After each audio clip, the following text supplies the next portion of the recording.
Good morning, fellow gamblers. Welcome back to Straight Betting. Trying something new today, right? Been a live streamer, been doing streams and all that good stuff. A little bit of short form content, but I'm giving YouTube videos a go. And to be honest, I don't know how it's going to go. This is my first time doing it. So actually, it's not my first time. I just recorded one and my mic wasn't on the whole time. So second time doing it, but first time editing and posting it. So we'll see how this goes. Anyways, if you guys are new here, big on NBA. Obviously, we're going to venture into all the sports, but big in NBA props, obviously, right now, especially during NBA season. So, yeah, if you're new here, hey, man, don't leave. Give me a chance. And enough said, guys. Got two props for today. Let's get into them.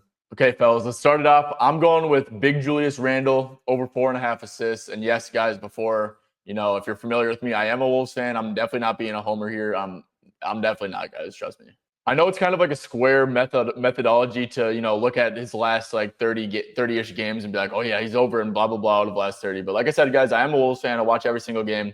This dude has genuinely changed his play style. He's no longer just like a ball stopper, isolate. I mean, he isolates still, but he's not like a chucker anymore. He's a very pass-heavy player. And like I said, sometimes the squares are right. You see this graph. He's over in the last 18 out of 29 games. He's been absolutely hooping.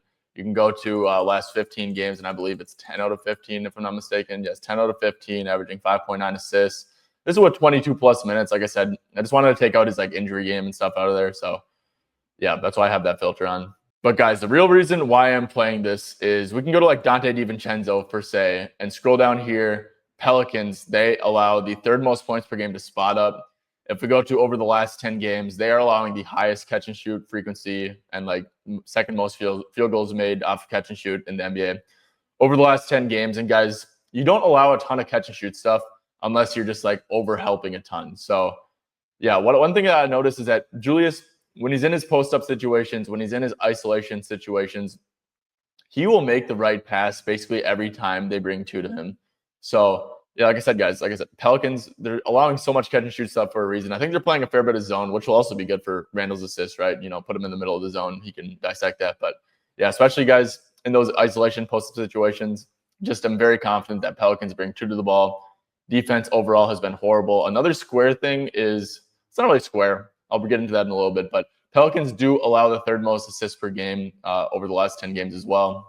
Now, I know what some of you guys are thinking. You guys, when you look at researching for, assist props and stuff, you go to defensive position. You're like, oh, how many assists are they allowing to power forwards per se? Because that's what Julius Randle is. It's like, guys, I don't like using that. I think overall assists allowed is a much better way to gauge it because, look, basketball is positionless. So I can understand that defense versus position stuff for centers because most teams do have a traditional center at this point. But yeah, I'm just pretty anti defense versus position stuff because of, just like I said earlier, how positionless basketball is. So yeah, pro tip, not a pro tip, I'm not a pro, but tip that I use at least is when I'm looking for assist stuff, I just like to look at the last 10 overall assists allowed.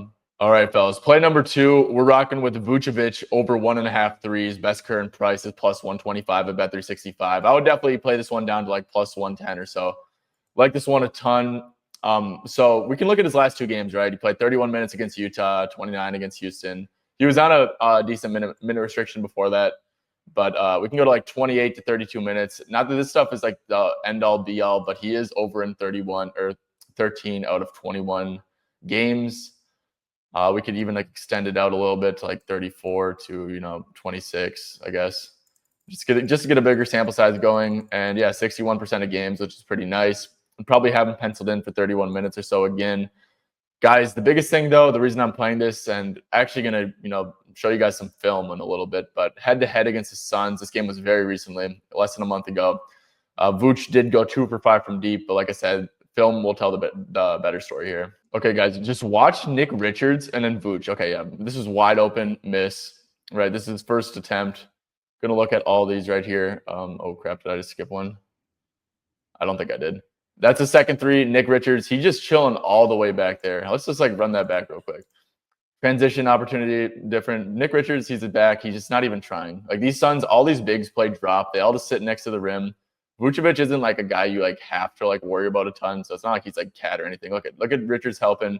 Vucevic wide the hell open. And he airballed, right? So he's over 3 right now. And coming off an air ball, still, he's just left so wide open that he has to keep shooting it, right? Vucevic is definitely not a volume 3-point shooter. So it's like, yeah, see, look at man, look at his face. He's like, damn, I finally made one. You can tell he was stressing out and stuff. He's pissed at himself for coming off that air ball. But that's actually a big thing though too. It's like these lower volume guys, when they start out 0 for 3 from deep, it's really hard for them to, go over because they kind of just tend to stop shooting. But the thing is, he is just like left so wide open. Let's look at this one last time, right? Nick Richards, drop coverage, and Vucevic doesn't even really try to get out there. Soft contest. All these shots are wide the hell open. He got up 5 of them. Like I said, he started 0 for 3. This only shows the attempts, right, guys? So, like, imagine if, per se, Vooch made one of his first 2 shots, right? I mean, confidence is going to be high. He's going to have more threes to play with, right? So, I don't know. Just the fact that he started off 0 for 3 and had a bad air ball and was just, like, left so wide open that he had to keep on shooting, I think the volume is going to be in a good spot here. Okay, guys, we'll try something new today, right? If you enjoyed this, make sure to like and subscribe to the channel. Comment down below how you think this is. I mean, I know deep down, like I said, I just need to throw myself in the water and try new things. Like, I am very new with YouTube. I don't know how this is going to turn out. It's probably not going to be very high quality, but like I said, throw myself in the water. That's how I need to teach myself. So, and yeah, guys, we have a massive slate today. So I know it's only 2 plays, but there's so much injury news and stuff like that. And I'm like a bettor who needs to make sure that everything's set in stone before I bet stuff. I don't like having lingering injuries where I don't know if the defensive scheme is going to change, if minutes or usage are going to change. I just don't really like to, take those risks and stuff. I like to be sure about what I'm betting. So what we're doing with streaming is we've been streaming early in the morning, but we are going to start doing late looks, I think it's called. Yeah, late look streams. And those will start today. They will be at 5:45 Eastern time. They'll go for about an hour, maybe an hour, 15 minutes until the first tip-off happens. So yeah, guys, make sure you are tuned in for that. That's going to be good stuff. That's the best time to bet, especially coming out with the fresh injury news. The books do not know how to price stuff at that time. All right, fellas, that's going to do it. Hang in here with me. These videos are going to get better and better by the time, just like over time and stuff like that. So yeah, make sure you guys hit that like and subscribe one last time, and peace out.